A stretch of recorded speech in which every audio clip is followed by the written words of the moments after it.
Hello and welcome back to all dear students. Welcome to the amazing platform of chemistry. So I am your chemistry mentor शैली ma'am और आप हैं career planet शैली ma'am पे।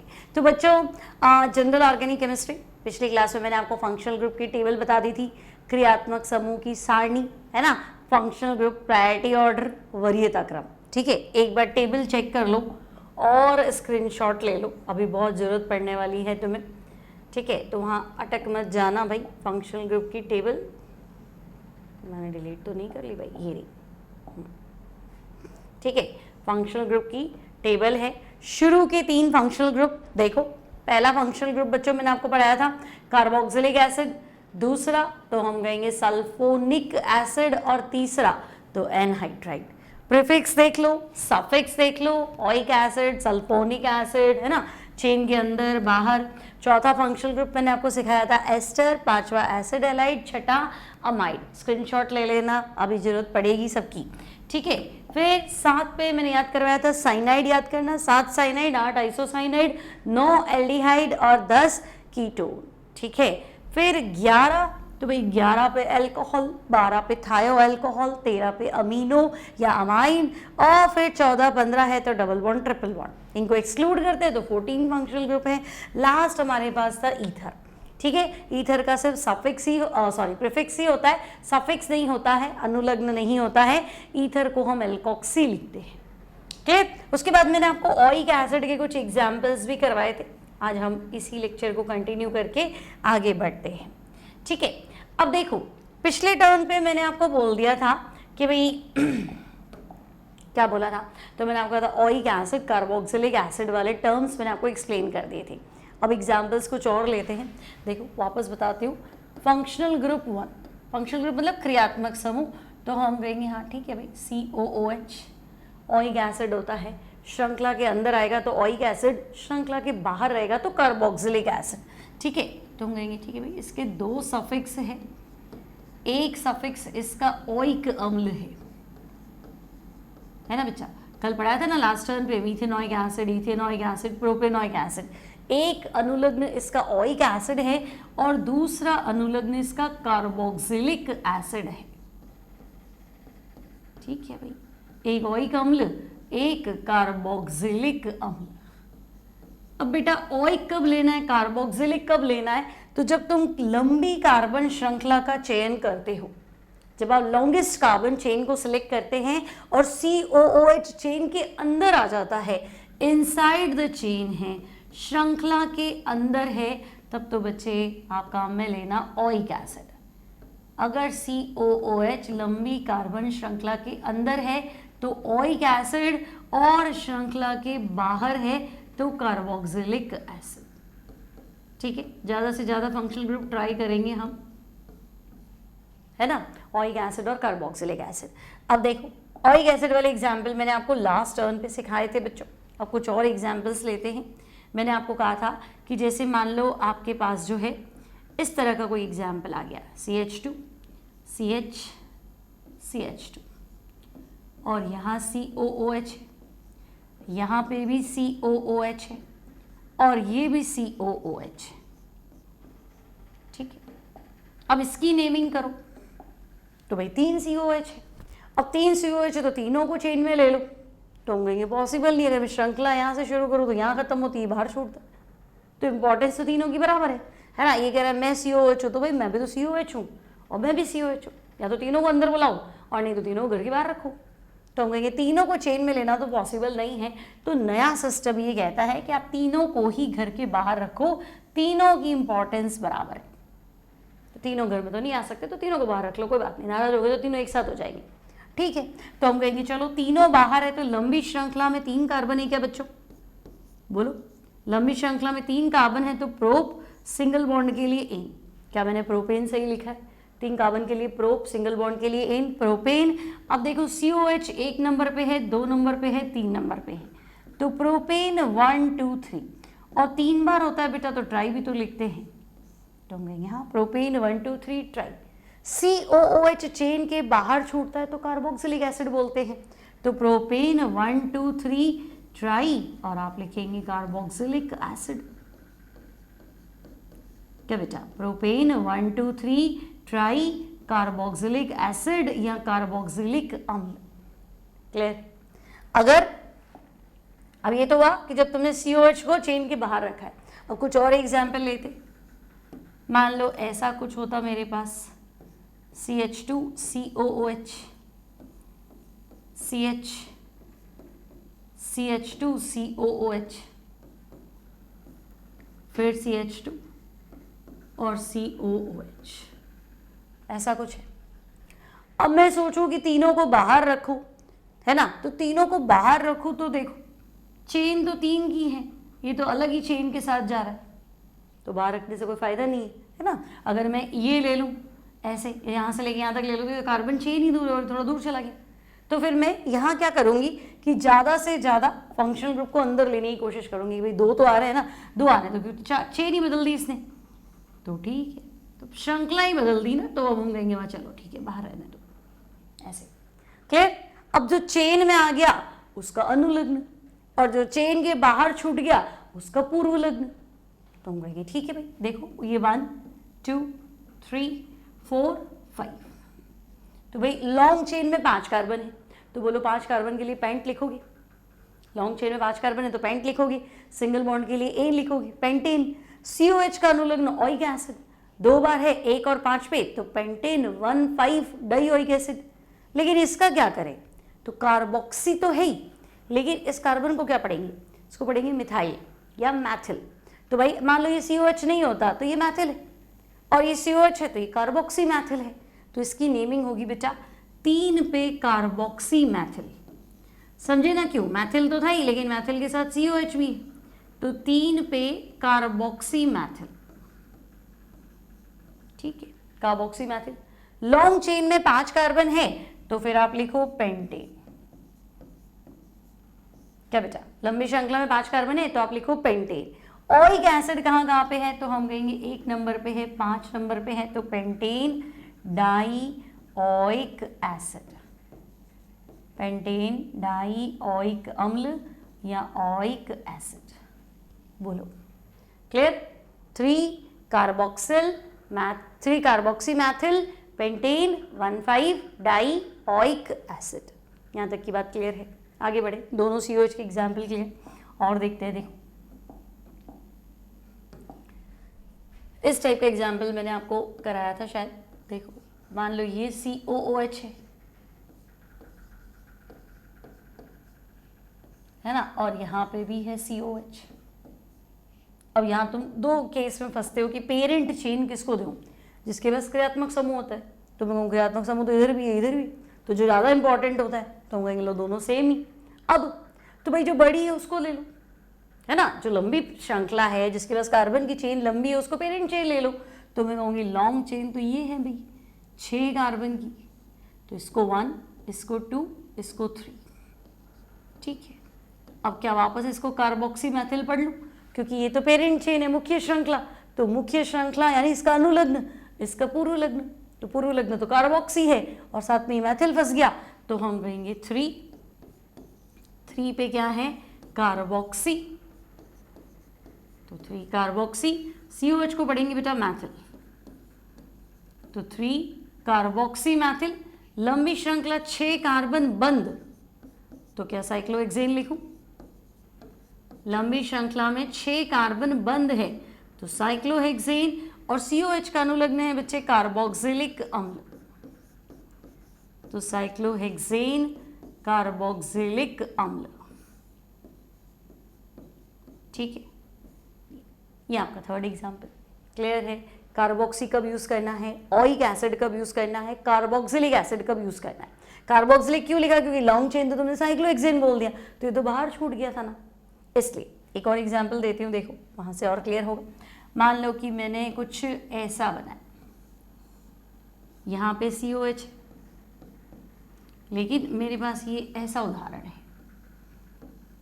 ये तो भाई बंद श्रृंखला भी है खुली श्रृंखला भी, तो हम कहेंगे जिसका क्रियात्मक समूह इंपॉर्टेंट है, दोनों बराबर है, तो फिर जो चेन बड़ी है, तो इस बार तो मुझे खुली वाली है ना, ओपन चेन जो है वो बड़ी नजर आ रही है बेटा, तो ये 1 2 3 4 5, तो मैं कहूँगी 5 कार्बन के लिए पेंटेन लिख दो, 5 कार्बन के लिए पेंटेन, COH का अनुलग्न ओइक एसिड, तो पेंटेनोइक एसिड तो है। अब 5 पे क्या है, तो मैं कहूँगी 5 पे साइक्लोप्रोपिल है। लेकिन ये साइक्लोप्रोपिल अकेला थोड़ा ना, यहाँ पे डैश वाली नंबरिंग आ गई। इस साइक्लोप्रोपिल के 2 नंबर पे कार्बोक्सी है, तो आपको ऐसा लिखना है, देखो 5 पे कुछ है, क्या है, तो साइक्लोप्रोपिल है, लेकिन उस साइक्लोप्रोपिल के 2' पे कार्बोक्सी है, तो आप लिखो बेटा 2' कार्बोक्सी, है ना, 2' कार्बोक्सी, फिर आप लिखो साइक्लोप्रोपिल। ठीक है भाई, 2' कार्बोक्सी साइक्लोप्रोपिल। फिर लंबी श्रृंखला में 5 कार्बन है तो पेंटेन, है ना, 5 कार्बन सिंगल बॉन्ड है तो पेंटेन, और COH का अनुलग्न ओइक एसिड है बेटा, तो फिलहाल ये हो जाएगा पेंटेनोइक एसिड। क्लियर? अब तुम्हें क्लियर है कि ओइक कब काम में लेना है, कार्बोक्सी कब काम में लेना है ना, कार्बोक्सिलिक कब काम में लेना है। ठीक है, क्लोज चेन, ओपन चेन, इन सब का कॉन्सेप्ट क्या है। ठीक है, आगे बढ़े।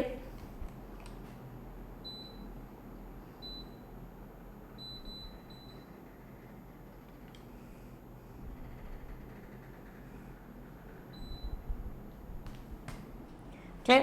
यहाँ तक कोई दिक्कत नहीं। तो पहला फंक्शन ग्रुप क्लियर है, इसके कुछ एग्जांपल्स पिछले वीडियो लेक्चर में भी आपको दिए हैं। ठीक है, पहले वो देखना फिर ये देखना और अच्छे से क्लियर हो जाएगा। आगे बढ़ते हैं। क्लास PDF आपको बच्चों ऐप में मिलेंगे और question paper, test paper app में फ्री है ना, तो वहाँ से आप ले सकते हैं। ठीक है, अब हम आते हैं सेकेंड फंक्शनल ग्रुप पे बच्चों। तो फंक्शनल ग्रुप 2 है आपका सल्फोनिक एसिड।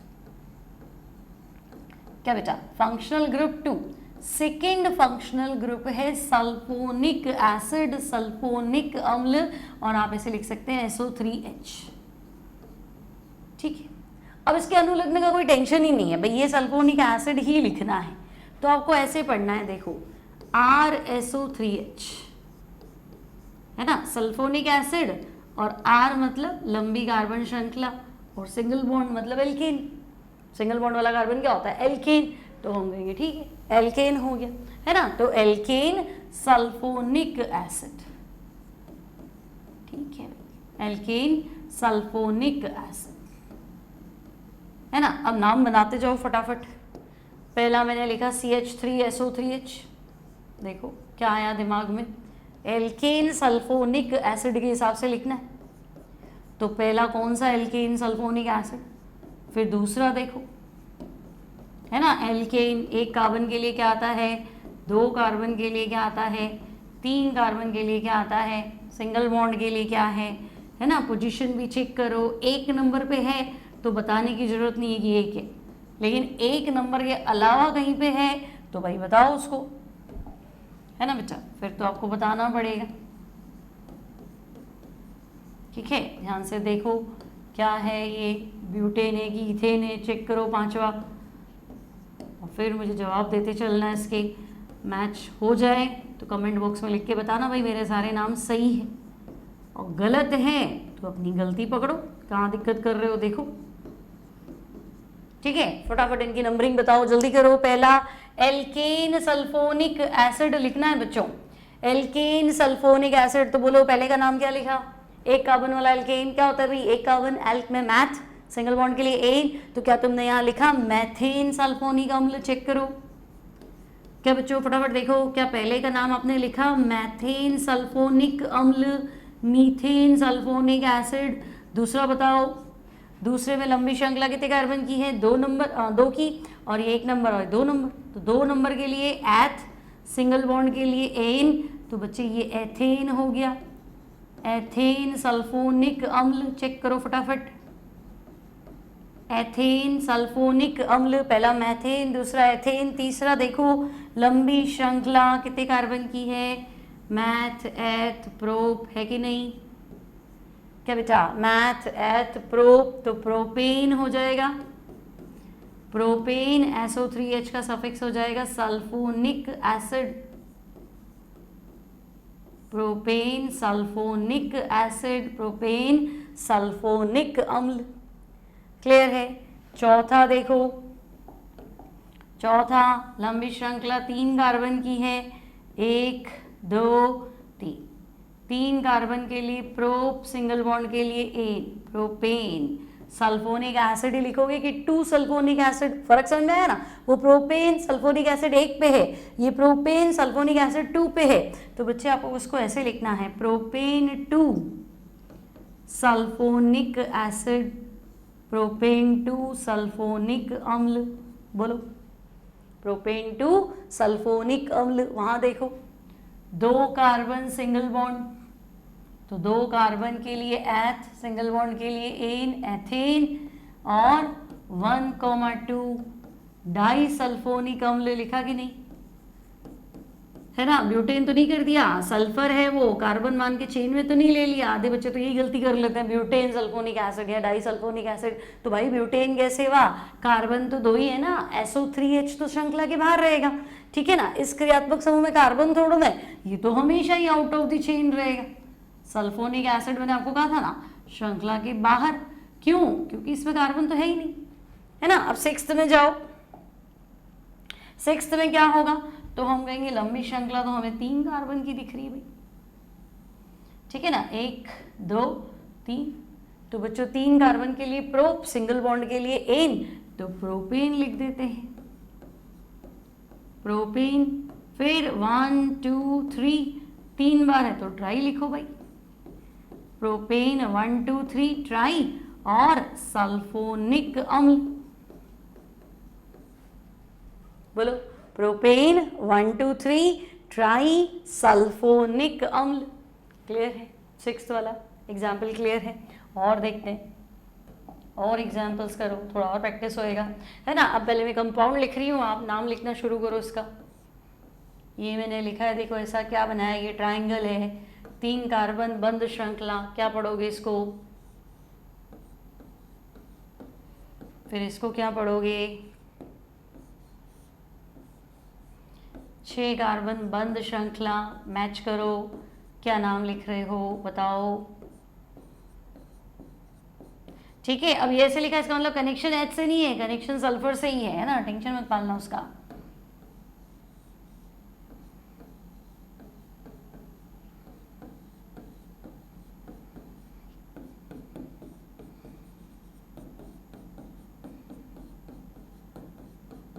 सब क्या यूपीएससी बताते जाओ बच्चों, फटाफट देखो। सल्फोनिक एसिड को नंबर मत दे देना, कार्बन को नंबर देना।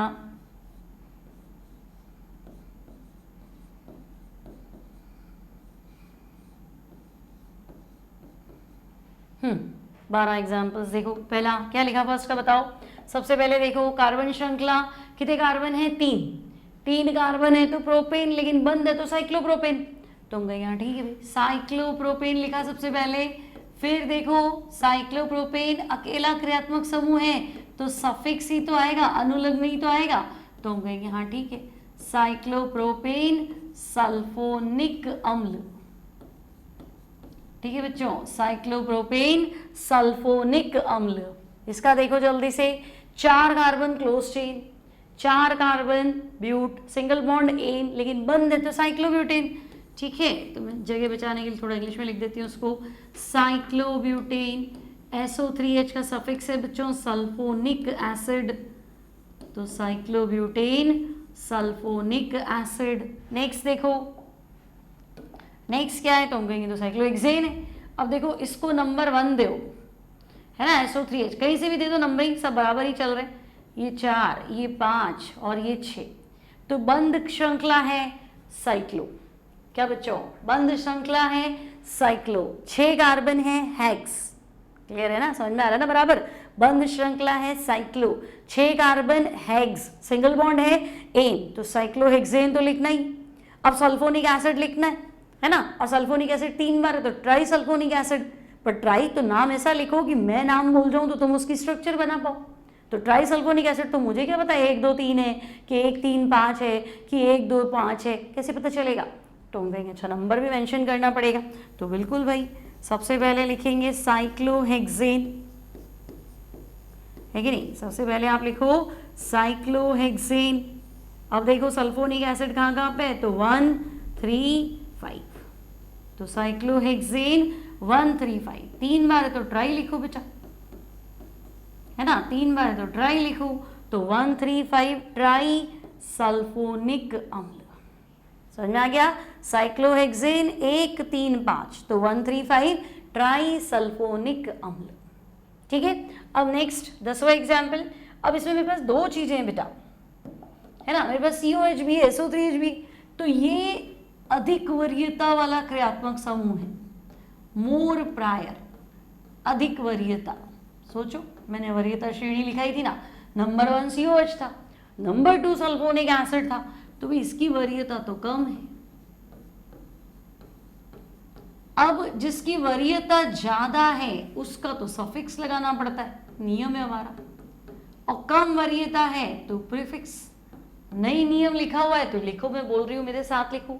यदि किसी कार्बनिक यौगिक में, यदि किसी कार्बनिक यौगिक में 2 क्रियात्मक समूह उपस्थित हो, तो है ना यहाँ पे, तो यदि किसी कार्बनिक यौगिक में 2 क्रियात्मक समूह उपस्थित हो तो उच्च वरीयता वाले, मोर प्रायर, जिसकी इंपॉर्टेंस ज्यादा है, उच्च वरीयता वाले क्रियात्मक समूह का अनुलग्न प्रयुक्त होगा और कम वरीयता वाले क्रियात्मक समूह का पूर्वलग्न लिखा जाएगा। Clear? If there are 2 functional groups in an organic compound, then suffix is used for more prior functional group and prefix is used for less prior functional group. Clear? यदि किसी कार्बनिक यौगिक में 2 क्रियात्मक समूह हैं तो जिसकी इंपॉर्टेंस ज्यादा है, उच्च वरीयता है, उसका अनुलग्न लिखिए, और जिसकी वरीयता कम है, इंपॉर्टेंस कम है, प्रायोरिटी कम है, उसका पूर्वलग्न लिखा जाएगा। क्लियर है? तो भाई कार्बोक्सिलिक एसिड भी है, सल्फोनिक एसिड भी है, तो ये कार्बोक्सिलिक एसिड माना जाएगा, इसका प्रीफिक्स, इसको सल्फो मानेंगे। ठीक है, तो हम कहेंगे भाई नंबर 1 ये, नंबर 2 ये, तो 2 पे सल्फो लिख दो बेटा, तो हम कहेंगे ओके चलो 2 पे सल्फो, है ना, प्रीफिक्स है, प्रतिस्थापी है, मैंने लास्ट टर्न पे सिखाया है, एक बार आई बटन में देख चेक करना, इसका पिछला लेक्चर मैंने आपको सीधा बताया। सबसे पहले आपको प्रतिस्थापी या पूर्वलग्न लिखना है, फिर कार्बन श्रृंखला लिखनी है, फिर एन इन आइन लगाना है, फिर अनुलग्न लगाना है। ठीक है, तो 2 सल्फो हो गया। अब जनक श्रृंखला, पेरेंट चेन, तो मैं कहूंगी साइक्लोब्यूटेन है भाई, तो साइक्लोब्यूटेन लिख दो, तो 2 सल्फो साइक्लोब्यूटेन, और इसका सफिक्स तो ये कार्बोक्सिलिक एसिड है, तो इसको हम लिखेंगे कार्बोक्सिलिक अम्ल। ठीक है भाई, कार्बोक्सिलिक अम्ल, है ना, 2 सल्फो साइक्लोब्यूटेन कार्बोक्सिलिक अम्ल। क्लियर है? अब 11th पे आते हैं। अब देखो लॉन्ग चेन तो यही है ना बेटा, तुम गई है, लॉन्ग चेन तो यही है, 4 कार्बन की, सल्फोनिक एसिड वैसे भी बाहर रहेगा। अब देखो 1 2 3 4, 4 कार्बन की चेन होगी। अब 4 कार्बन बंद तो है नहीं, तो ब्यूट लिख देती हूँ, है ना, और 2 पे ईन है बेटा, तो ब्यूट 2 ईन लिख दो। ठीक है, ब्यूट 2 ईन या 2 ब्यूटीन लिख दो, एक ही बात है। और सफिक्स क्या है? सल्फोनिक एसिड, तो हम लिख देते हैं but 2 ene sulphonic acid, sulphonic अम्ल। ठीक है ना, अब आगे बढ़ो, देखो नेक्स्ट, तो हम कहेंगे भाई क्लोज चेन भी है, ओपन चेन भी है, बंद श्रृंखला भी है, खुली श्रृंखला भी है ना, तो हम कहेंगे जिसमें फंक्शनल ग्रुप है वो ले लो पेरेंट चेन, तो फंक्शनल ग्रुप इधर भी है, फंक्शनल ग्रुप इधर भी है। अब अलग अलग फंक्शनल ग्रुप है, तो जो ज्यादा इंपॉर्टेंट है वो पेरेंट चेन, तो ज्यादा इंपॉर्टेंट तो ये है, भले ही श्रृंखला छोटी है मुझे मतलब नहीं है, क्रियात्मक समूह ज्यादा इंपॉर्टेंट है, तो बच्चे ये वाली जनक श्रृंखला और ये प्रतिस्थापी, है ना, और इधर पूर्वलग्न। ठीक है, तो ये नंबर 1, ये 2, ये 3। अब डैश वाली नंबरिंग, क्योंकि ये 3 नंबर पे कुछ जुड़ा है, तो क्या जुड़ा है, तो मैं कहूंगी साइक्लोहेक्सिल, तो साइक्लोहेक्सिल है तो नंबरिंग क्यों कर रहे हो, तो मैं कहूंगी साइक्लोहेक्सिल के भी 3 नंबर पे कुछ है, क्या है, तो भाई सल्फो है। ठीक, तो फिर आप ऐसे लिखो, देखो 3 पे कुछ जुड़ा है, क्या जुड़ा है, तो 3 पे साइक्लोहेक्सिल जुड़ा है, लेकिन इस साइक्लोहेक्सिल के 3 नंबर पे सल्फो है, तो 3, फिर आएगा 3' सल्फो साइक्लोहेक्सिल, है ना बेटा। सबसे पहले 3 नंबर पे क्या है, साइक्लोहेक्सिल, इस साइक्लोहेक्सिल के 3 नंबर पे क्या है, सल्फो, तो 3 3 सल्फो साइक्लोहेक्सिल। ठीक है, अब लॉन्ग चेन में कितने कार्बन है? 3, तो प्रोपेन लिख दो। और COH का अनुलग्न तो हम कहेंगे ओइक एसिड, तो प्रोपेनोइक एसिड लिख दो, तो प्रोपेनोइक अम्ल। क्लियर है? 3 पे साइक्लोहेक्सिल है, लेकिन इस साइक्लोहेक्सिल के 3 नंबर पे सल्फो। सल्फो क्यों?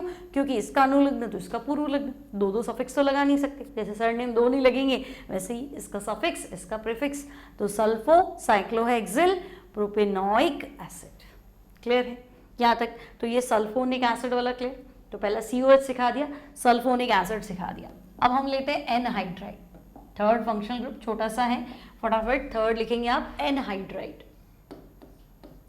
अब देखो एक ही फंक्शनल ग्रुप मिलेगा बच्चों जहां तुम्हें 3 ऑक्सीजन मिलेगी। तो मैंने तुम्हें लिखने का तरीका सिखाया था, anhydride C double bond O left से, C double bond O right से, और बीच में O। ठीक है बच्चे, C double bond O left, C double bond O right, और बीच में O, और सफिक्स तो मैंने सिखाया था ओइक एनहाइड्राइड, है ना? तो आप इसको ऐसे लिखेंगे, एल्केनोइक अम्ल का एनहाइड्राइड, इसका अनुलग्न था ओइक एनहाइड्राइड, पूर्वलग्न होता नहीं है इसका, है ना? तो हम कहेंगे इसका नाम बनेगा एल्केनोइक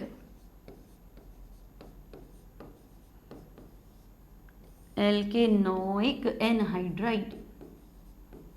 ठीक, फिर क्या चाहिए? एल्केनोइक एनहाइड्राइड। क्लियर?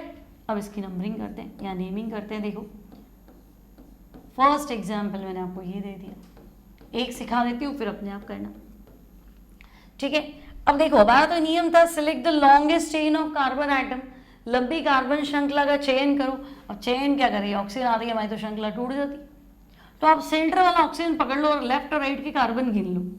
तो मैं कहूँगी अगर इस ऑक्सीजन को पकड़ लिया तो इधर भी एक कार्बन है, इधर भी एक कार्बन है, तो एक कार्बन वाला एल्केनोइक, सेंटर वाला ऑक्सीजन पकड़ लो, लेफ्ट राइट नंबरिंग करो, तो कार्बन गिन लो, इधर भी एक है इधर भी एक है, तो एक वाला एल्केनोइक मैथेनोइक, एक कार्बन वाला एल्केनोइक मैथेनोइक। तो हम कहेंगे ठीक है, आपको दोनों सेम है ना, तो एक बार ही लिखना है, तो आपको लिखना है मैथेनोइक एनहाइड्राइड। ठीक है बेटा, इसका नाम आप लिखेंगे मैथेनोइक या मीथेनोइक एनहाइड्राइड। पहला कॉन्सेप्ट क्लियर। ठीक है, सेकेंड एग्जाम्पल देखो, मान लो ये है CH3C डबल बॉन्ड O, फिर O, फिर C डबल बॉन्ड O और H। ठीक है, मैंने आपको कहा था कि सेंटर वाला ऑक्सीजन पकड़ लो, तो हम कहेंगे ठीक है। अब देखो राइट में एक कार्बन है, लेफ्ट में 2 कार्बन है। आपका राइट मेरा राइट दोनों सेम है ना, यूं नहीं, हम यूं पढ़ते हैं, ये राइट है और ये लेफ्ट है, तो राइट में एक कार्बन है, लेफ्ट में 2 है, तो हम कहेंगे एक में तो मेथेनोइक और 2 में एथेनोइक। अब बच्चों को लगता है अल्फाबेटिकल लिख दो, तो ऐसा नहीं करना है, छोटा वाला एल्केनोइक आगे लिखो, बड़ा वाला एल्केनोइक पीछे लिखो, है ना? छोटा मतलब मैथ पहले आएगा, एथ बाद में आएगा, श्रृंखला के हिसाब से लिखो। तो इसका नेम होगा बेटा मैथेनोइक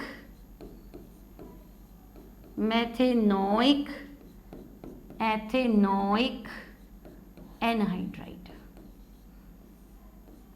ठीक है, methanoic ethanoic anhydride, hydride.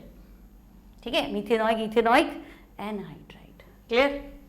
Next third example देखते हैं, CH3C double bond O, C double bond O, CH3। अब क्या करें, तो हम कहेंगे सेंटर वाले ऑक्सीजन को पकड़ लो, यहाँ कितने कार्बन है 2 और इधर भी कितने हैं 2, तो एक वाला मैथेनोइक 2 वाला एथेनोइक। अब ये भी एथेनोइक ये भी एथेनोइक सेम है ना, तो एक बार लिखो, जैसे पिछली बार मैथेनोइक था, ये भी मैथेनोइक मैथेनोइक, तो आपने एक बार लिख दिया, फिर एक बार मैथेनोइक था एथेनोइक था, तो छोटा आगे लिखो बड़ा पीछे लिखो, फिर दोनों सेम है ना बेटा, तो 2 वाला एल्केनोइक तो हम कहेंगे एथेनोइक, तो एक बार लिखो, तो ये हो जाएगा एथेनोइक एनहाइड्राइड। ठीक है बेटा, ये हो जाएगा एथेनोइक एनहाइड्राइड। नेक्स्ट एग्जाम्पल देखो, मान लो ये कुछ ऐसा पकड़ा दे, CH3 C double bond O CH2, sorry C double bond O, 3 oxygen लगेगी ना, CH2 CH3। अब क्या करें, तो अब भी तुम्हारा वही काम है, सेंटर का ऑक्सीजन पकड़, यहाँ कितने कार्बन है तो हम कहेंगे 3, यहाँ कितने कार्बन है तो हम कहेंगे 2, तो 2 वाला एथेनोइक, 3 वाला प्रोपेनोइक। एथेनोइक छोटा आगे बड़ा पीछे है ना, अल्फाबेटिकल नहीं है, लिखने में चलो अल्फाबेटिकली आगे एथेनोइक पहले आता है, लेकिन ऐसा नहीं, छोटा आगे बड़ा पीछे, तो एथेनोइक प्रोपेनोइक एनहाइड्राइड। ठीक है, तो ये हो जाएगा एथेनोइक प्रोपेनोइक एनहाइड्राइड।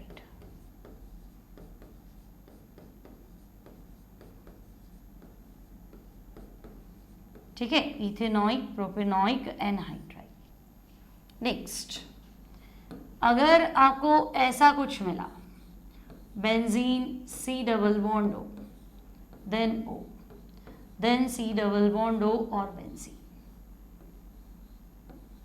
ठीक है, तो आप इसको सीधा पढ़ने वाले हो बेंजोइक एनहाइड्राइड। अब रीजन मैं बताती हूँ क्यों, है ना, फिलहाल आप इसको पढ़ेंगे बेंजोइक एनहाइड्राइड। आई बात समझ में, बेंजोइक एनहाइड्राइड, सीधी और साफ बात है, बेंजोइक एनहाइड्राइड।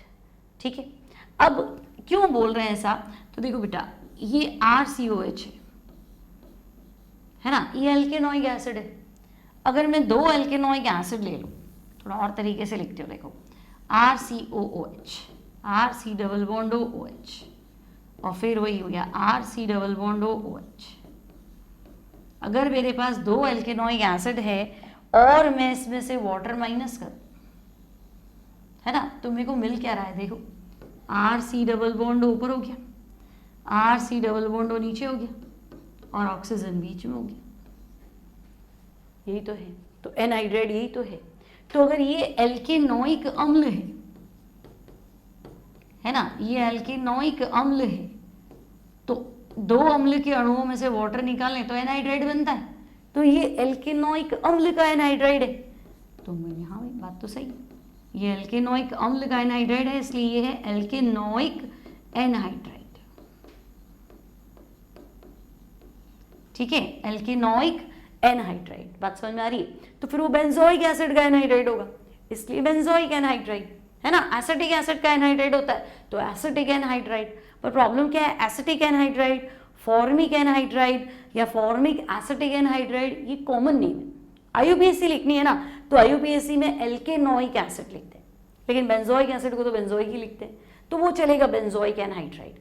बाकी आपको ध्यान रखना पड़ेगा, फॉर्मिक एनहाइड्राइड साधारण नाम है, मीथेनोइक एनहाइड्राइड IUPAC नाम है, एसिटिक एनहाइड्राइड कॉमन टर्म है, इथेनोइक एनहाइड्राइड IUPAC है। क्लियर, तो तीसरा फंक्शनल ग्रुप भी क्लियर है। चौथे पे आ जाए, है ना, समझ में आ रही है तो बच्चों लाइक भी कर देना, निकल लेते हो पढ़ पढ़ा के, लाइक भी कर लेना, शेयर भी कर लेना, सब्सक्राइब भी कर लेना। PDF चाहिए तो क्लास, क्या बोलते हैं, क्लास PDF है, क्लास वीडियोस है, क्विज है, टेस्ट सीरीज है, सबके सब ऐप पे अवेलेबल है। ऐप का डिस्क्रिप्शन, ऐप का लिंक डिस्क्रिप्शन बॉक्स में अवेलेबल है, वहाँ चेक कर लेना। ठीक है, तो हम मिलते हैं, नहीं मिलते नहीं, आगे कंटिन्यू करते हैं। फंक्शनल ग्रुप 4, तो बेटा फंक्शनल ग्रुप 4 है एस्टर। क्या भाई, फंक्शनल ग्रुप 4 है एस्टर।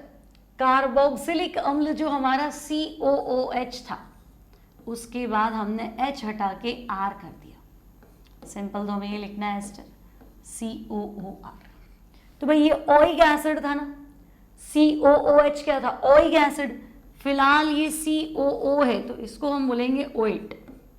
पिछली क्लास में बताया था भाई सल्फ्यूरिक एसिड होता है तो OAT को स्पेलिंग लिख दूं क्या, OATE, OAT, है ना। जैसे सल्फ्यूरिक एसिड होता है, H निकाल देते हैं तो सल्फेट, सल्फोनिक एसिड है, H निकालते हैं तो सल्फेट, नाइट्रिक एसिड में से H निकालते हो तो नाइट्रेट, तो फिर ओइक एसिड में से H निकाल दो तो OAT।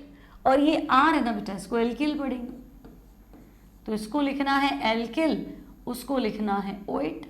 अब एल्केन के साथ है तो एल्केनोइट, एल्कीन के साथ है तो एल्कीनोएट, और बाहर ही छूट गया तो कार्बोक्सिलेट। ठीक है, वो भी एग्जाम्पल आएगा अभी, है ना। अब मैं कुछ नाम लिख रही हूँ तो मैं दिमाग लगाना है। देखो एस्टर को पहचानेंगे कैसे, आधे बच्चों की समस्या है कि एस्टर तो समझ में नहीं आता एस्टर क्या है, तो बेटा RCOO, ओ के साथ देखना है ना, इस वाली साइड कुछ भी हो, इधर H भी होगा तो चलेगा, O के साथ R लगा होना चाहिए। इसको मैं एल्किल पढ़ूंगी, इंग्लिश में एल्काइल, और इसको हम एल्केनोएट पढ़ने वाले हैं, एल्केनोएट। ठीक है, एल्काइल एल्केनोएट। क्लियर। अब एग्जाम्पल देखते हैं, देखो HCOO CH3, दिमाग लगाओ, किसको एल्किल पढ़ने वाले हो, किसको एल्केनोएट पढ़ने वाले हो, जल्दी बताओ फटाफट। CH3 COO CH3, HCOO C2H5, CH3 COO C2H5। ठीक है, फटाफट नेमिंग बताओ इनकी, दिमाग लगाओ क्या बन रहा है ना। मैंने सिखाया था तुम्हें RCOO, O के साथ जो आ रहा है इसको एल्किल पढ़ना, बाकी एल्केनोएट पढ़ना, एल्केन में मीथेन इथेन प्रोपेन जो भी हो। तो देखो O के साथ ये R है, इसको एल्किल पढ़ना तो मैथिल पढ़ेंगे ना, तो हम कहेंगे हाँ ये तो मैथिल है। और ये पूरा जो है ना बेटा ये मैथेनोइट, तो मैथिल मैथेनोइट, बोलो सही कह रही हूँ, मैथिल मैथेनोइट। फिर देखो O के साथ ये है तो इसको मैथिल पढ़ना है, एल्किल तो मैथिल, और लंबी श्रृंखला में 2 कार्बन सिंगल बॉन्ड तो इसको एथेनोइट पढ़ो, मैथिल एथेनोइट। ठीक है, नेक्स्ट देखो यहाँ O के साथ ये है एल्किल तो ये एथिल है बेटा, तो इसको एथिल पढ़ो, एथिल, और ये बंद है तो मैथेनोइट, बंद मतलब एल्केनोइट, एक कार्बन वाला एल्केनोइट तो मैथेनोइट, एथिल मैथेनोइट। सिमिलरली ये देखो O के साथ ये कौन सा एल्किल है तो हम कहेंगे एथिल है, तो इसको एथिल पढ़ो, और यहाँ देखो 2 कार्बन है तो 2 कार्बन वाला एथेनोइट, एथिल एथेनोइट। ठीक है, सिंपल सा टर्म है एल्काइल एल्केनोएट। ठीक है, अब आगे बढ़ते हैं। देखो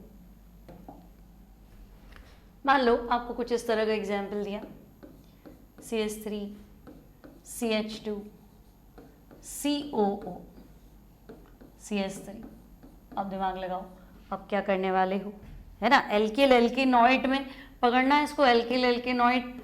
अब तुम सोचो, नेक्स्ट मैंने डबल बॉन्ड भी लगा दिया तो थोड़ी नंबरिंग का भी दिमाग लगाओ कि नंबरिंग भी करनी पड़ेगी।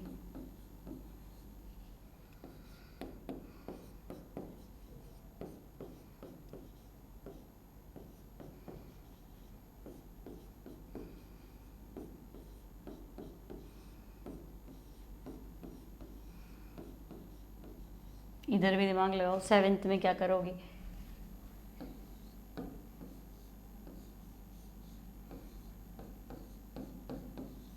अब ये वाला एल्केनोइड कौन सा है इसको भी पहचानो।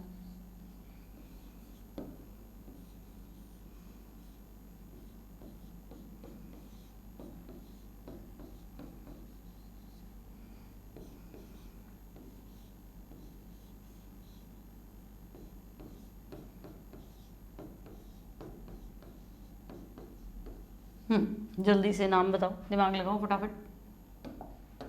एल्किल एल्केनोइट लिखना है, ऑक्सीजन के साथ जुड़ा है वो एल्किल है, बचा हुआ एल्केनोइट है, तो पहला तो हो गया होगा, बोलो। ऑक्सीजन के साथ तो मुझे मैथिल दिख रहा है, और एल्केनोइट देखो 1 2 3, तो मैं कहूँगी ये तो एल्किल मतलब मैथिल है, तो क्या तुमने इसका नाम ये लिखा है मैथिल प्रोपेनोइट। बोलो बच्चों, क्या आपने इसका नाम ये लिखा है क्या, मैथिल प्रोपेनोइट। तब तो सही ट्रेन पकड़ी है, नहीं तो गलत है। बोलो मैथिल प्रोपेनोइट। यहाँ का एल्किल कौन सा है, जल्दी दिमाग लगाओ, इसको क्या पढ़ेंगे, मैथिल है एथिल है प्रोपिल है, एल्कीन तो ही नहीं, ये तो एल्कीन है। बोलो, तो क्या तुमने इसको एथिल लिखा है क्या भाई, C2H5 क्या होगा, एथिल, क्या बेटा C2H5 क्या होगा, एथिल। और देखो 1 2 3, तो प्रोप हो गया, 2 पे इन हो गया, तो प्रोप 2 इन ओएट, तो हिंदी में मिला के लिखोगे तो 2 प्रोपिनोएट या प्रोप 2 इन ओएट। और इंग्लिश में लिखते हो ना तो इन में ई एन ई हटा देना, ई हटा देना, उसका मतलब 2 वोवेल होता है ना तो पहला हट जाता है, तो इनोएट ये सही माना जाएगा, एग्जामिनर चेक करेगा ये लिखा कि नहीं। ठीक है, नेक्स्ट देखो एल्किल, तो ये तो एथिल है ना। अब ये 1 2 3 4, तो भाई ये एथिल है, ये ब्यूटेनॉइट है, लेकिन ब्यूटेनॉइड के 3 पे मैथिल है, तो क्या तुमने इसका नाम ऐसा लिखा, सबसे पहले एथिल अल्फाबेटिकल ऑर्डर में, फिर 3 मैथिल, एथिल फिर 3 मैथिल, 4 कार्बन सिंगल बॉन्ड, तो बेटा ब्यूटेनॉइड, ब्यूटेन और ओएट, तो एथिल 3 मैथिल, 4 कार्बन के लिए ब्यूटेन और अनुलग्न ओएट ब्यूटेनॉइड। ठीक है, नेक्स्ट देखो 8वां, ये ऑक्सीजन के साथ ये एथिल है तो इसको एथिल लिखो, और बेंजीन पे COO तो बेटा इसको बेंजोएट लिखो, तो ये हो जाएगा एथिल बेंजोएट। ठीक है, अब यहां देखो ये एस्टर तुम्हारा बाहर आ गया ना, ये बंद श्रृंखला, ये खुली श्रृंखला, और वो तो मैथिल है तो उसको तो मैथिल लिखो। अब ये बाहर छूट रहा है तो COH भी बाहर छूटता था, COH अंदर आता था तो ओइक एसिड, बाहर आता तो कार्बोक्सिलिक एसिड। सिमिलरली अगर एस्टर चेन के अंदर आ रहा है तो ओएट, बाहर आ रहा है तो कार्बोक्सिलेट। ठीक है भाई, मैथिल ये हमारी बंद चेन है, इसको साइक्लोब्यूटेन लिखो, तो मैथिल साइक्लोब्यूटेन, अब ध्यान रखना 0 नहीं है, ध्यान से पढ़ना इसको है ना, साइक्लोब्यूटेन। ठीक है, और ये COH श्रृंखला के बाहर है ना बेटा, तो कार्बोक्सिलेट, क्या भाई कार्बोक्सिलेट। ठीक है, अब 10वां खुद दिमाग लगाओ, एल्किल बोलो सबसे पहले, एल्किल कौन सा है, क्या भाई 10वें में सबसे पहले एल्किल कौन सा है, एथिल लिखूं, बोलो एथिल लिखा तो ठीक है, एथिल लिखा तो ठीक है, और एथिल नहीं तो पढ़ने आता है ना C2H5, इतने दिन से क्या कर रहे हो, CH3 में एथिल है, C2H5 एथिल है। ठीक है, फिर ये बाहर छोड़ गया तो कार्बोक्सिलेट, और ये साइक्लोहेक्सेन है, तो क्या तुमने ऐसा कैसा सोचा था कि एथिल साइक्लोहेक्सेन, ये लिख लिया तो बहुत बढ़िया बात है ना, इतना सोच लिया मतलब ऑर्गेनिक बिल्कुल सही ट्रेन में चल रही है ना। तो एथिल क्या तुमने सोचा था ये साइक्लोब्यूटेन, और फिर लिखना था कार्बोक्सिलेट, मैं स्पेलिंग लिख देती हूँ, कार्बोक्सिलेट। ठीक है, क्लियर। अब तुम्हें लगेगा एस्टर का सारा सफिक्स से सिखाया, प्रीफिक्स से सिखाया, तो प्रीफिक्स जो लगेगा वो सब सिखा दूंगी, बस तुम्हारा एक काम है लाइक शेयर सब्सक्राइब, बाकी सारा काम मेरा है, मैं सब करा दूंगी। ठीक है, 10 एग्जाम्पल हो गए, 11वां एग्जाम्पल देखते हैं। देखो अगर मेरे पास कुछ ऐसा है, क्या करें, चलो एक एग्जाम्पल ऐसा ले लेते हैं, CH3CH, ये एस्टर भी चला है ना, और ये एसिड भी चला, ऐसे ही चलेगा, एस्टर की भी ट्रेन चल रही है, एसिड की भी चल रही, तो मैं कहूँगी एसिड मेरे लिए ज़्यादा इंपॉर्टेंट है भाई, है ना, नंबर 1 को छोड़ के नंबर 4 को तो लेना नहीं, नंबर 1 लेना पड़ेगा, तो 1 2 3 4, तो मुझे पता है इसको भूल जाऊं तो ये ब्यूटेनॉइक एसिड है, ये नहीं होता तो मेरी लाइफ में कोई टेंशन ही नहीं होती, ये तो ब्यूटेनॉइक एसिड है। तो ऐसा उदाहरण, ऐसा आंसर जिसमें एंड में ब्यूटेनॉइक एसिड, पता चला सारे ऑप्शन में ब्यूटेनॉइक एसिड है, तो इसका प्रीफिक्स है ना बेटा, तो देखो C डबल बॉन्ड OR, इसका प्रीफिक्स होता है ये, OR को पढ़ते हैं एल्कोक्सी, ईथर में भी तो होता है OR, एल्कोक्सी, और ये CO है ना बेटा, इसको पढ़ते हैं कार्बोनिल, एल्कोक्सी, CO को पढ़ते हैं कार्बोनिल। ठीक है, तो मेरे पास क्या है, C डबल, ये COO C2H5, मतलब मेरे पास कुछ ऐसा कंपाउंड है, तो अब तुम्हें दिमाग में आ ही रहा होगा, एल्कोक्सी OR, तो OC2H5 को इथॉक्सी लिख देती हूँ, और कार्बोनिल तो CO तो कार्बोनिल ही, तो इथॉक्सी कार्बोनिल। तो अब मैं कहूँगी देखो 3 नंबर पे है इथॉक्सी, और हिंदी में लिखते हो तो एथॉक्सी, एथॉक्सी कार्बोनिल। ठीक है, एथॉक्सी कार्बोनिल, और लंबी श्रृंखला 4 की, तो ब्यूटेन अनुलग्न ओइक एसिड, तो ब्यूटेनोइक एसिड, ब्यूटेनोइक अम्ल। ठीक है, और एग्जाम्पल देखो,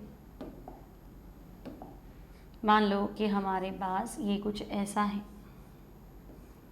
COOH और ये आ गया C डबल बॉन्ड OCH3। अब क्या करें? तो भाई ये ज़्यादा इम्पॉर्टेंट है ना, तो हमें तो पता ही है जो ज़्यादा इम्पॉर्टेंट है उसका सफिक्स और जो कम इम्पॉर्टेंट है उसका प्रीफिक्स। नंबर 1 फंक्शनल ग्रुप है तो इसका तो सफिक्स, ये भी तो यहाँ पे तो ये किया था, तो हम कहेंगे ठीक है ये साइक्लोहेक्सेन और सफिक्स में भी ओइक एसिड कार्बोक्सिलिक एसिड, फिलहाल इसको भूलो। तो साइक्लोहेक्सेन और ये COH out of the chain है, आउट ऑफ द चेन में कार्बोक्सिलिक एसिड, तो साइक्लोहेक्सेन कार्बोक्सिलिक एसिड और इसको तो ये वही है, ध्यान से पढ़ो भाई, एल्कोक्सी कार्बोनिल में क्या मेथॉक्सी बोलो इसको, है ना, ये नंबर 1 ये 2, तो 2 पे है बेटा मेथॉक्सी, सिखाया देखो, OR को एल्कोक्सी, OCH3 है तो मिथॉक्सी, तो 2 पे मेथॉक्सी कार्बोनिल या मिथॉक्सी कार्बोनिल, है ना। क्लोज चेन को साइक्लोब्यूटेन बोलेंगे बेटा, तो साइक्लोब्यूटेन। अब ऑइक तो लिखनी, सॉरी साइक्लोहेक्सेन, ब्यूटेन क्यों लिख रही हूं मैं, साइक्लोहेक्सेन, है ना। और ऑइक तो मैं लिख नहीं सकती क्योंकि ये चेन के बाहर है, तो कार्बोक्सिलिक लिख दो भाई।